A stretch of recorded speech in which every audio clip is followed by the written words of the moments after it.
कलयुग का अंत कैसे होगा, कैसा होगा कलयुग का आखिरी रात? पुराणों के अनुसार कलयुग की कुल आयु 4,32,000 वर्ष है, जिसमें से अब तक लगभग 5,000 वर्ष बीत चुके हैं। यानी कि कलयुग अभी अपने आरंभिक चरण में है, लेकिन जब ये युग अपने चरम सीमा पर पहुंचेगा तब इस पृथ्वी पर पाप अपनी सारी सीमाएं लांघ जाएगा। शुरुआत में कुछ वर्षों तक धरती पर अधिक मात्रा में वर्षा होगी, उसके बाद धीरे धीरे धरती की उपजाऊ शक्ति समाप्त हो जाएगी, अनाज पैदा होना बंद हो जाएगा, गंगा नदी पुनः स्वर्गलोक की ओर लौट जाएगी, पेड़ पौधे सूख जाएंगे, नदियां और समुद्र सूख जाएंगे, मनुष्य के पास खाने को कुछ नहीं रहेगा, पशु पक्षी विलुप्त हो जाएंगे, लोग एक दूसरे से घृणा करने लगेंगे, भाई भाई के शत्रु बन जाएंगे, घर घर में कलह होगी, बच्चों की उम्र छोटी हो जाएगी, लोग 8 वर्ष की उम्र में शादी करेंगे और 12 वर्ष की आयु में दादा दादी बन जाएंगे, औसत आयु केवल 20 वर्ष के आसपास रह जाएगी, धरती पर हर तरफ अंधकार छा जाएगा, लोगों के हृदय से दया, करुणा और धर्म समाप्त हो जाएंगे, भगवान का नाम लेने वाला कोई नहीं रहेगा,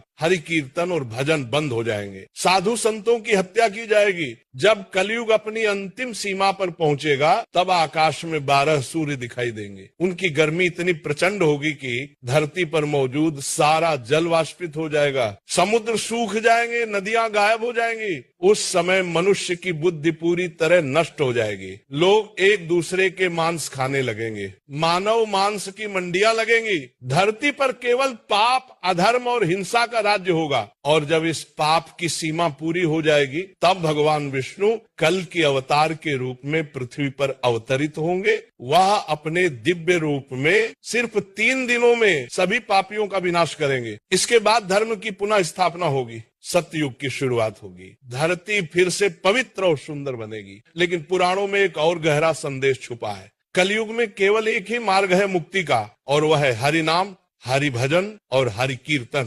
जो व्यक्ति कलयुग में हरि नाम का स्मरण करता है, हर दिन हरि भजन और कीर्तन सुनता है, वह कलयुग के प्रभाव से बचा रहता है। इसलिए अपने जीवन में हर क्षण, हर दिन, हर पल हरि नाम का जाप करे, हरि भजन करे, हरि कीर्तन करे। क्योंकि जब आपको हरि नाम सुनना या जपना अच्छा लगना बंद हो जाए तो समझ लेना कि कलयुग आपके ऊपर हावी होने लगा है। राधे राधे।